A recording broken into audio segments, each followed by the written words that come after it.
6 months and a full year, respectively, of StarCityGames.com premium content. So make sure to stay tuned for that as well. Spencer, on your right, our 4th overall seed. He is playing Elves. Robert on the left, he is playing Jund as the 5th seed.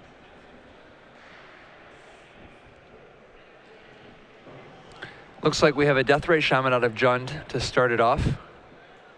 Sorry, we have our seating swapped right now. So. Oh, okay.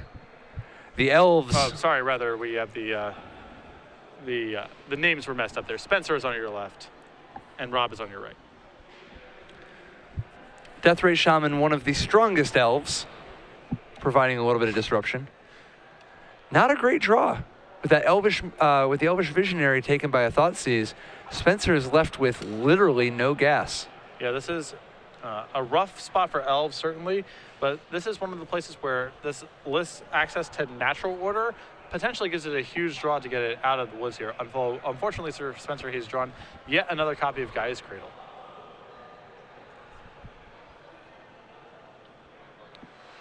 So Robert takes a draw here. Sacrifices his Verdant Catacombs.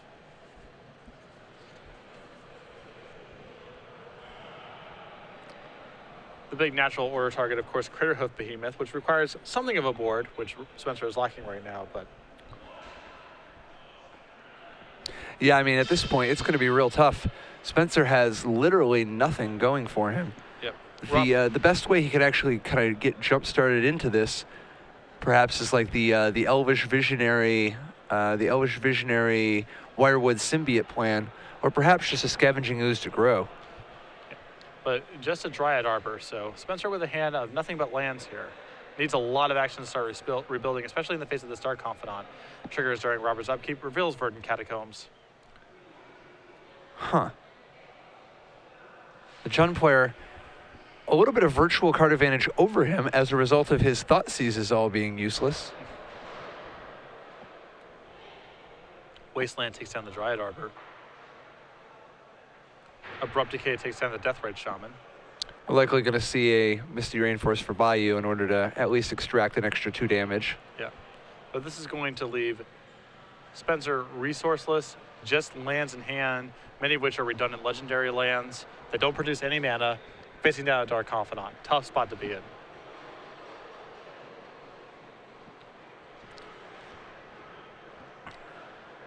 He does, in fact, go ahead and drain or deal 2. Now Spencer is going to have to start drawing really well here.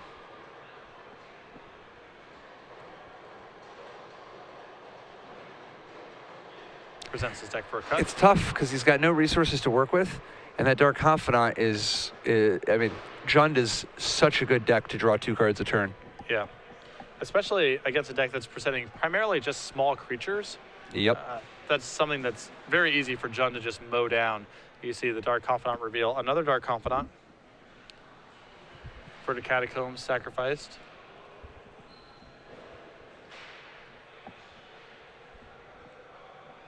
And Robert finds another copy of Badlands. Yeah, I mean, this is a particularly challenging matchup for Elves because outside of the game 1 with so much cheap interaction and, you know, the discard and the Punishing Fire's endgame, it's only going to get worse after sideboarding. And now Liliana the Veil comes down for Robert. Oof. That's going to edict away that Finhorn Elf. Dark Confidant comes across again. Robert's just going to continue to try to ride Robert Maher to Robert Maher Jr. to victory here, continuing to trade his cards 1 for 1. But since he's drawing 2 a turn, his lead grows. Liliana pluses. Spencer's hand just 3 copies of Gaia's Cradle right now. So. Thoughtseize will reveal the other 2.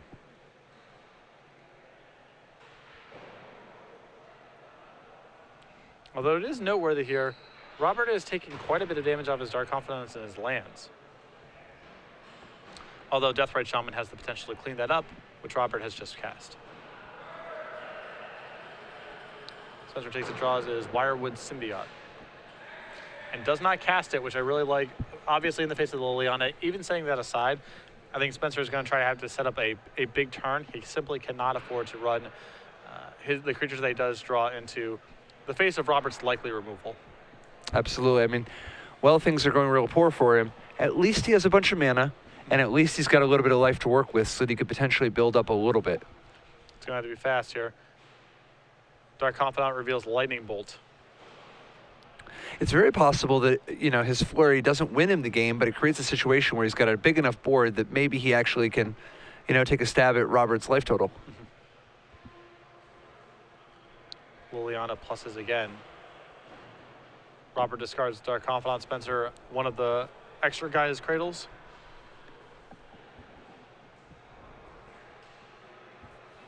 Every card in Jund feels so good against elves. Yeah. He's got a lot of great cards here. Thoughtseize takes the Wirewood Symbiote that Spencer has just drawn. Although this means Spencer is drawing a little more live. I mean, the Deathrite Shaman is going to gain 2 life per turn. But Robert's life total continues to get down into the spot where Spencer is like fantasizing about some way to chain something together, some kind of a board. What would be really great is if he plays an Elvish Visionary and draws into a Wirewood Symbiote. So, Robert going on the aggressive here, using the Deathrite Shaman to exile a spell. A spell, wow, doesn't even want to gain 2 life. Deathrite Shaman revealed, reducing Robert to 4 rather. I mean, at this point, he's got to gain some life, or else if he flips a Bloodbraid Elf, he might accidentally lose this one. Yep. Dark Confidant knocks Spencer down to 9.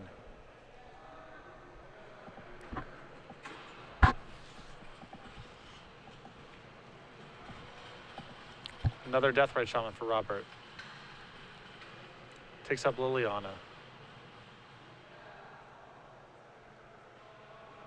Discards a Gaia's Cradle. And I believe Robert discarded a Chainer's Edict.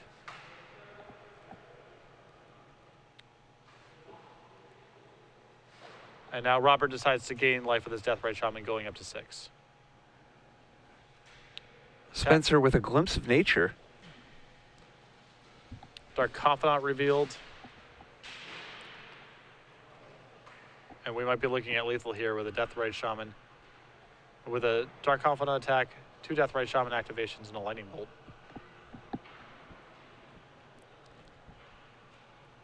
Robert just making sure here.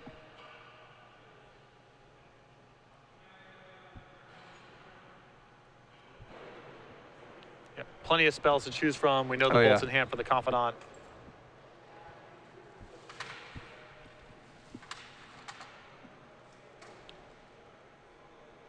Shoots Spencer with the Deathrite Shaman, shoots it again, and Lightning Bolt should be exactly 0.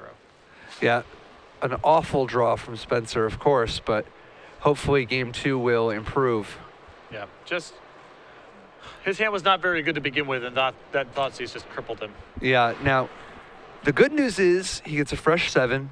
The bad news is the Jund player, which is already a really hard matchup, will be boarding in Engineered Plagues and Golgari Charm. Welcome. We'll be back here momentarily. Welcome back to the booth. Patrick Sullivan, Patrick Chapin, StarCityGames.com. Legacy Open in Seattle. It is trivia time. For those of you who are unfamiliar with the broadcast, what we do is we ask a trivia question. You will tweet the answer at SCG Live, hashtag SCG Premium. Of the correct respondents, one will be selected at random for 3 free months in the quarterfinals of Star City Games Star City Games premium content, rather. And again, it's not about speed; it's about accuracy. So don't worry about being the first person to respond. Just get your response in kind of fast, and one of the correct respondents will be chosen at random. So take it away.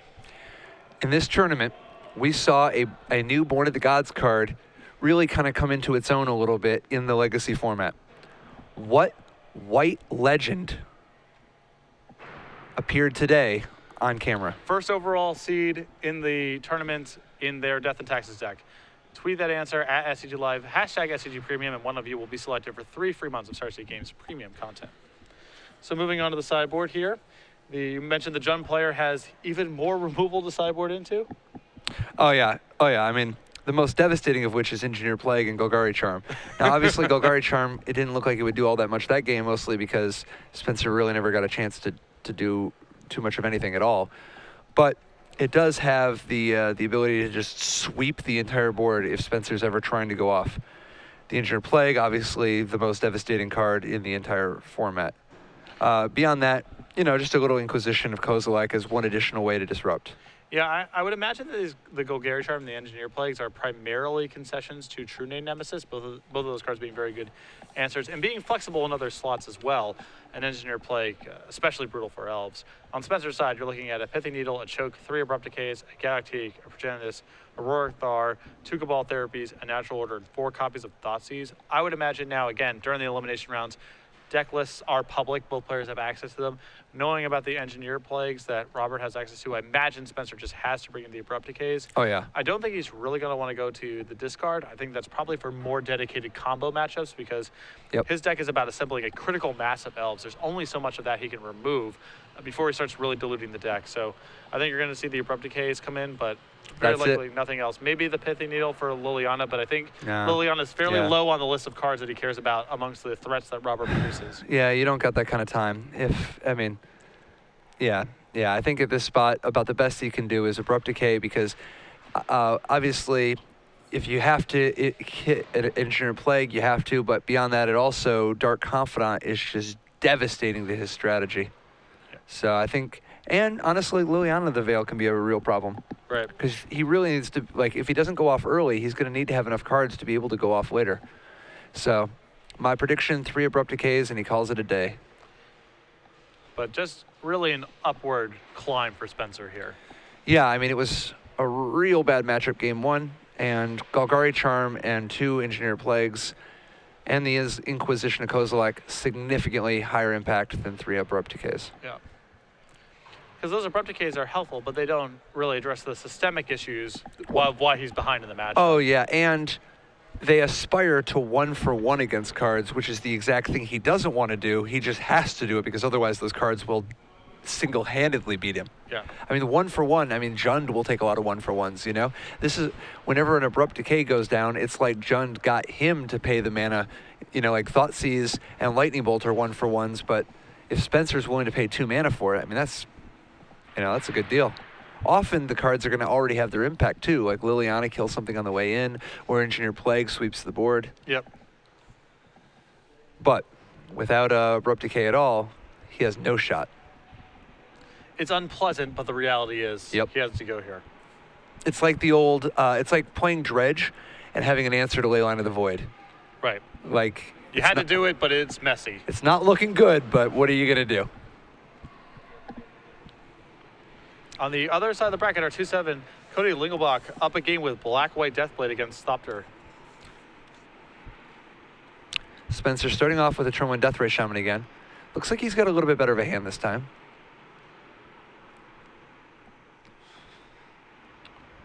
And the Elf deck doesn't require much of a base to go off, so Robert has to be pretty conservative even here. Deathrite Shaman of his own. Man, there's something about just tapping a Badlands and casting a Deathrite Shaman. Doesn't it feel like you're supposed to... Did you not get the memo here? Get green mana? And a glimpse.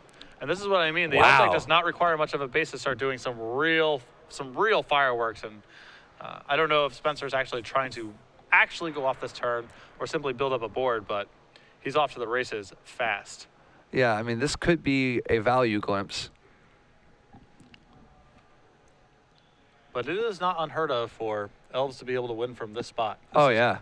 Particularly, there's things like Queer and Ranger that can really jumpstart things. And there we see it. All right. Because of Queer and Ranger and the Heritage Druid in his hand, he is potentially able to play many, many, many Elves this turn. The bottleneck is just going to be cards in hand, not even mana.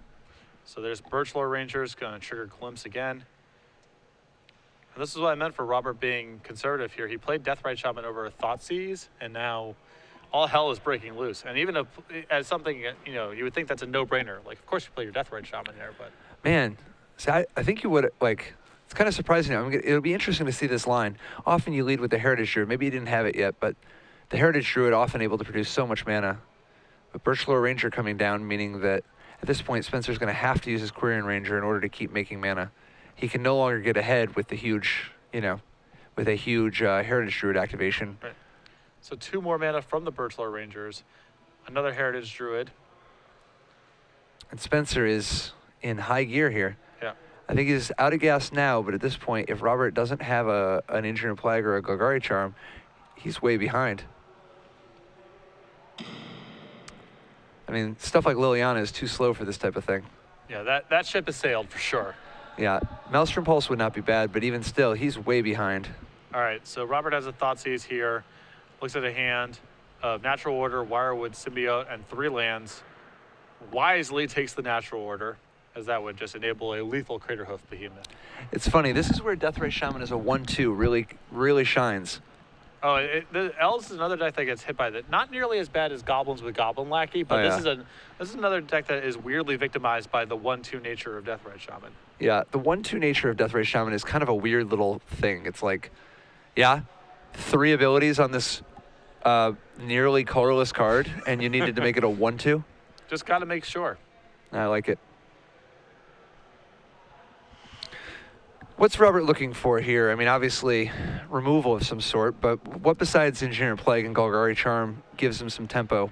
Well, I actually think that something like Dark Confidant is actually pretty reasonable here, as a Deathrite Shaman on defense stops a lot of Spencer's action right now. Again, Spencer only with a Wirewood Symbiote in his hand, not really a ton to do with it.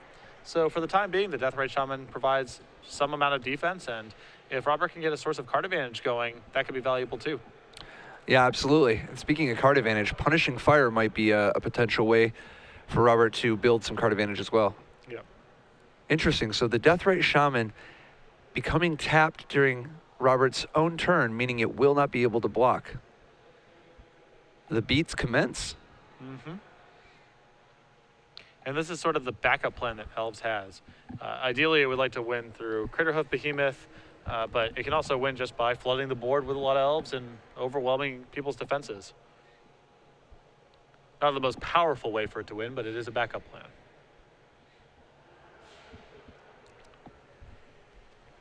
Spencer deciding how many to send in the red zone. He's also contemplating just making some mana and advancing his board a little bit more.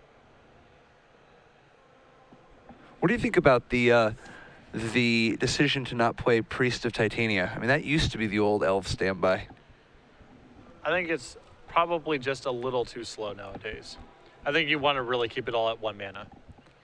And the new Legend rule with Gaia's Cradle, not particularly new, but it's a new addition, or relatively new addition, alleviates some of the mana bottleneck that the deck occasionally encountered, and I believe that was the big incentive to play Priest of Titania in the first place. So we see a Wirewood Symbiote joining the party.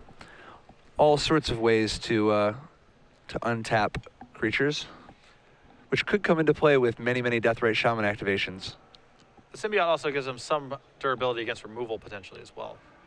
Yeah, being able to both bounce and save something, or in the unfortunate event of Engineer Plague, 1 less creature that he would lose. So there is a Tarmogoyf for Robert.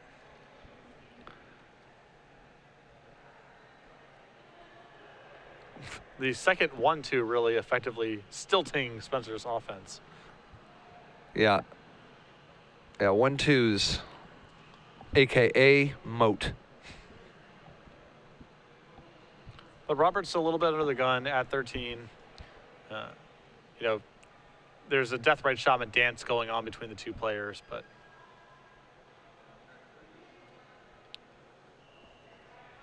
all right.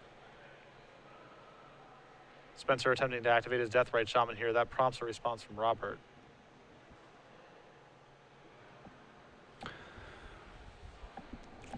And now, of course, one possible way the beats can continue is if the Wirewood Symbiote stays home, the rest of the creatures can attack and the Symbiote can bounce whichever one gets blocked by the Tarmogoyf. Yep. So, in response to Spencer trying to remove a spell, Robert responds and does the same thing. Spencer then uses Quirion Ranger to untap the Deathrite Shaman. The untap tricks in the self deck really took a step up with the printing of Deathrite Shaman, which coincidentally did not have enough advantages and also turned out to be an elf.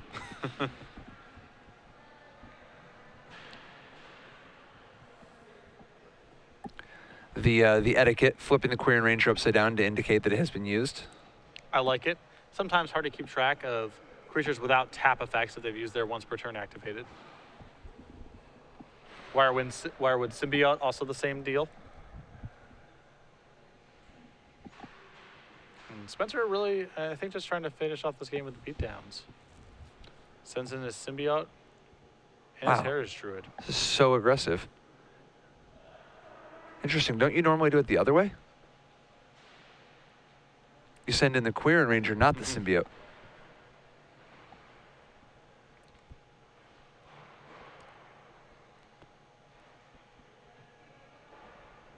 So we will see momentarily exactly what Robert has blocked. My guess is this Wire with Symbiote.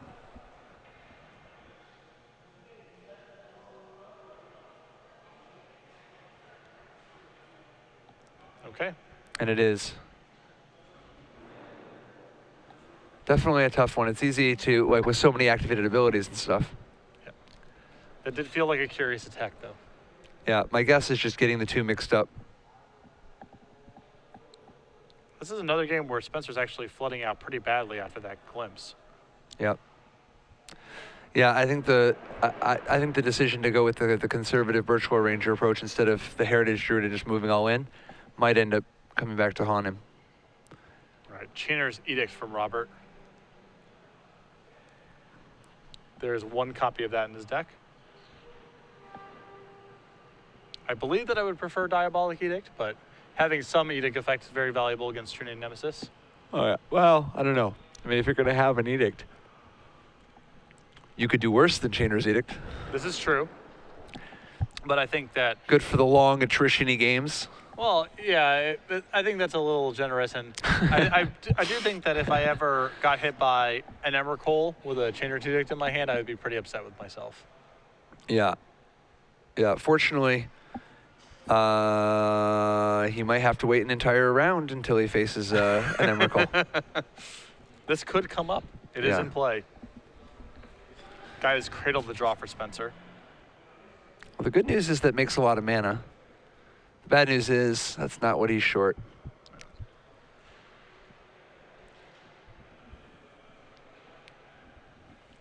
Pretty interesting. It seemed like Spencer was really geared up to, you know, have his turn 2 glimpse, develop a huge board, and then fire something off again. But that Thoughtseize took the one real piece of Spencer's action, which was the natural order. Now, just looking at a board of 1/1s and some mana.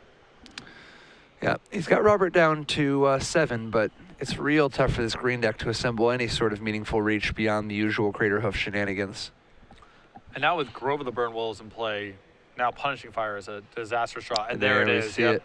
Wow, and the Deathray Shaman is tapped, which is what Robert was hoping. I guess, I mean, as soon as the Punishing Fire comes out, it's going to hit the Shaman, but yeah, definitely a real tough spot now that Werewolf Symbiote is safely off the board. And if this matchup wasn't already good enough for Robert already, the Punishing Fire is just another huge piece. Yeah, it is punishing.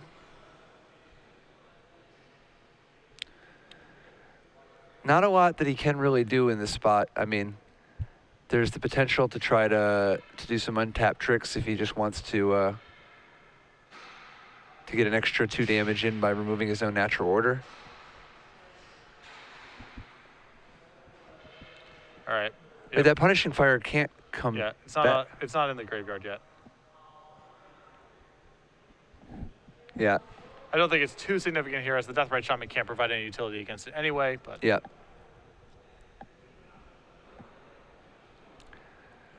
Spencer very quickly running out of options. Things were looking so good on turn 2. At least he has a Cradle, though.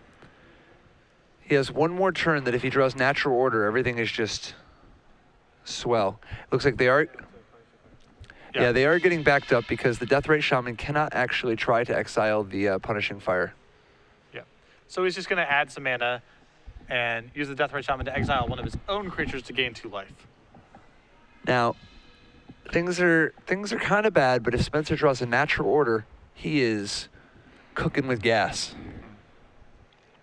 Obviously, Guy's Cradle will come down and provide, at the very least, 4 mana showing. Well, what if Robert simply gets the Punishing Fire back this turn and takes care of the Birchlore Ranger? Then it'll be a lot harder to do that. All right, so Grove gets tapped. Punishing Fire gets returned to Robert's hand.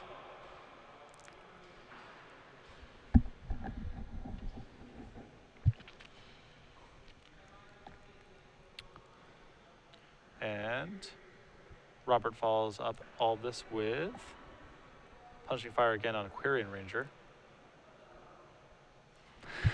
Now, this does give Spencer the out of playing a Glimpse and a Nettle Sentinel, tapping the Nettle Sentinel on the Birchcore Ranger to cast a Nettle Sentinel, tapping the 2 Nettle Sentinels to cast a Heritage Druid, tapping all 3, and just going to town. It would require quite the hand. Oh, yeah. Well, all it needs is a Glimpse and a Nettle Sentinel. All the rest is on top, baby. Sure. Yeah, the Elves deck, as we saw, we got a glimpse of it a little bit earlier. Does not need that much of a base to go off. No, but I agree with you. Wordplay like that is only natural. We've got just 2 more random dudes and not a lot of ways to interact with the Jund deck, which now that it has its Punishing Fire lock going, is basically unstoppable. I mean, I think that we've mostly come to the end of the line because he doesn't even need to kill the Birchcore Ranger. He can, but if he just waits, he can potentially kill the first Nettle Sentinel that comes down. Yeah, I think at this point, Spencer is resigned to not casting any more creatures, hoping to rip Glimpse and just do something. Yep. But there's certainly not that much value to be gained by committing additional threats to the board. Tarmogoyf gets in there. Not a super big race against actual damage, much more of a race against time with the Punishing Fire. Another Goyf hits, meaning that Spencer is on a very, very short... there's the Glimpse. Okay. So we're going to actually make a go of it, and Robert has tapped out completely. This would be a miracle. It's going to take such an incredible parlay here. Heritage Druid's how you start. Now, what he really needs is a Nettle Sentinel. There Unbelievable. It is. Oh. No, do not. This cannot be the impossible dream. It still feels like he's almost No, short God, of I guess he resources. needed a Birch. Yeah. Man, I didn't know what to one time for. All right, so I guess what he needs now is an Elvish Spirit Guide. That's not an Elvish Spirit Guide. It is not. And it just passes. Almost Gosh, some darn drama it. there. Almost some real fireworks. Gosh, diddly darn. Tiddlywinks and lollipops. Man. One more mana and we could have been doing it. We could have really been doing something awesome.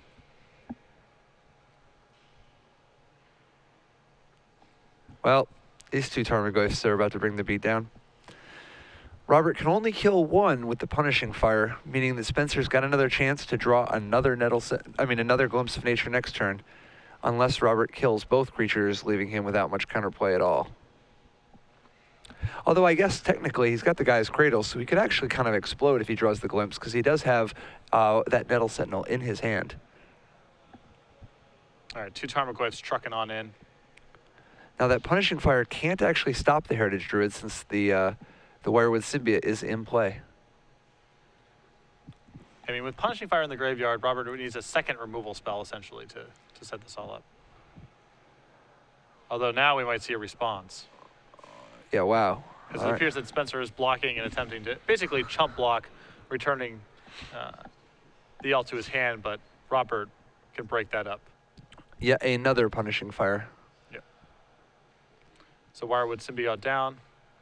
Heritage Druid returned to hand as a cost. It's going to be a tough one here. Punishing Fire threatening to pop back and kill the first creature Spencer plays, which is going to make it a little difficult for us to fantasize about hands where he can win. There's a Symbiote.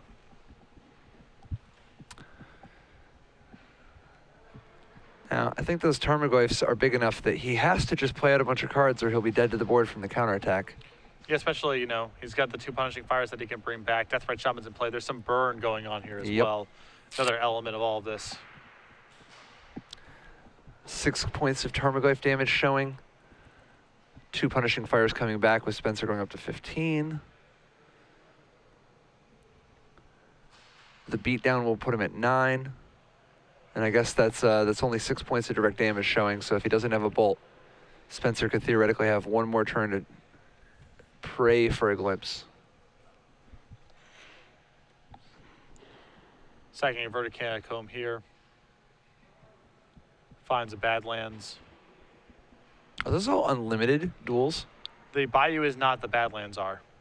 That is a whole lot of unlimited Badlands. That's somebody who's been playing Badlands since the Sedge Troll days, you know? Oh, good reference. Oh, yeah. You know what I'm talking about. I do. Card was way above the curve back in the day. Oh, yeah. 2 Tarmogoyfs come trucking on in. The Tarmogoyfs, Mucho Grande. 8 points of damage.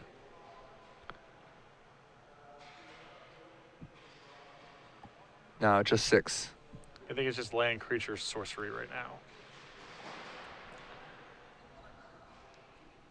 Which means that Robert's going to have to pass the turn, but with 2 Punishing Fires in hand, it's going to be real challenging for Spencer to try to power through this, even if he draws a glimpse. Abrupt Decay the draw for Spencer here. And this is sort of the thing we were talking about. Yep. This doesn't address the systemic problems that Spencer has in the matchup. Yeah, I think he really was hoping to draw Perish right there. Which is an unusual move from the elf decks, but I mean, well, you're just, you know. It would be a controversial sideboard card, certainly. Would be pretty good right now. It would be pretty good right now. And Spencer just says go again. Yeah, see, this is why you need to have anti-life gain in your elf deck to make sure that people can't make you gain life every turn. Yeah. It's tough because a lot of the anti-life gain doesn't work on yourself. I mean, we could pretty easily splash an Erebos into this elf deck, right? That's easy. Yeah. You generate so much mana, you know, you got your Bayous already. The old Perish Erebos. Conversion plan against Jund. The problem with Erebos, though, is that it doesn't work on yourself. Oh, that's true, yeah. You need to donate an Erebos and then... Yeah, so I think at that point you're starting to get into some weird territory. Yeah. Besides, yeah, the Tarmogoyfs, I think that's going to be all she wrote. Well, I think... Oh, looks Abrupt like Decay. Spencer's going to take a stab at it here with an Abrupt Decay. Sure, why not? Let's do this. And now Lightning Bolt, Deathrite Shaman, and that's all she wrote. Robert Hunsaker, 2 games to 0, moving on to the semifinals. About as good of a pairing as he could really hope for here. Pretty easily dispatched of Elves in 2 games. Yeah, that was brutal.